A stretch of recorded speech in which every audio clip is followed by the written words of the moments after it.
Thanks for joining us on another special edition of the Florida Chamber's Bottom Line. I'm Tony Carvajal, the Executive Vice President of the Florida Chamber Foundation, and I'm here joined today with Dr. Ed Moore with the Independent Colleges and Universities of Florida. Ed Moore serves as a trustee, and Ed, you've been a long-time thought leader in Florida on education and a friend, so thanks for joining us here today. Sure. I was really struck when I heard you recently on the radio talking about you being a longtime Floridian and how many people were in this state when you were first born and how many people we got now. Just give us a picture for our audience. When I was a little kid living down on South Beach, actually South Beach wasn't South Beach what we think of now, there were about less than 3 million people in Florida. And when I was a little kid. That's Florida, not South That's Florida. Yeah, Florida actually at the time was the smallest southern state, the smallest in population of the southern states. Now we're the third largest state in the country. That's a big change in my lifetime. That's a tremendous change. Of course, if I go back to my ancestors here back in 1835 when my great-great-grandfather Archibald Mixon moved here to Wakahuta, Florida, which nobody even knows where it is now, but there were 38,000 people in the state back then. I mean, not too many. Florida's always been chasing its own growth. My entire lifetime we've been chasing our own growth, and it's something that we probably will continue to do so. But we have to make sure we manage that growth properly, or manage the needs for that growth. You're not going to control the growth. This is a magnet state. People are going to come here. But we have to be able to accommodate them in a good way. So you've been a great partner in getting us to realize that talent is a big part of positioning for that. How do we prepare people with what they think, what they know, and how they can deliver into our economy? We obviously approach things from a learners to earners perspective, cradle to career.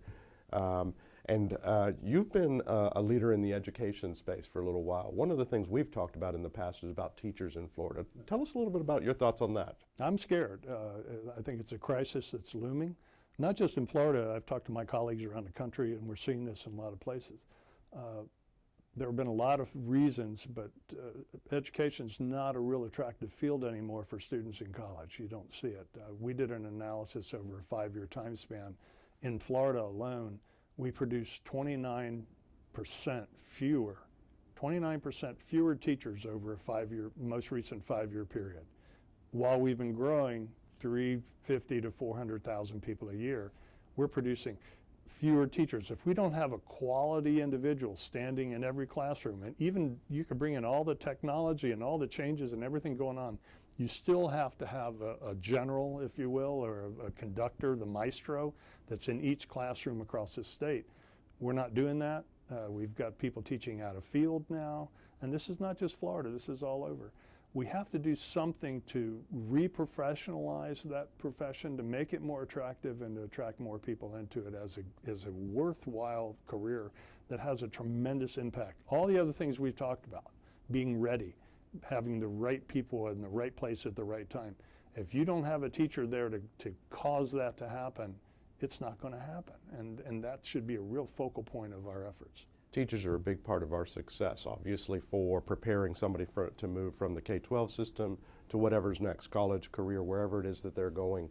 What can businesses do to support them, or any advice on how to connect the whole system together? Yeah, well, we talked earlier about having the businesses talking to universities. I think a good place might be to talk to the deans of education in schools around the state, getting them more engaged with what are the business needs. Particularly the IT sector, people that are in the technology sectors, so that we are making sure the teachers we are preparing, the ones that are coming into the workforce, are fully prepared to be in the classroom of tomorrow, which is today. You know, we keep talking about tomorrow, but it's happening now. And they need to be able to use all the technology that's available and understand things as well as their students do.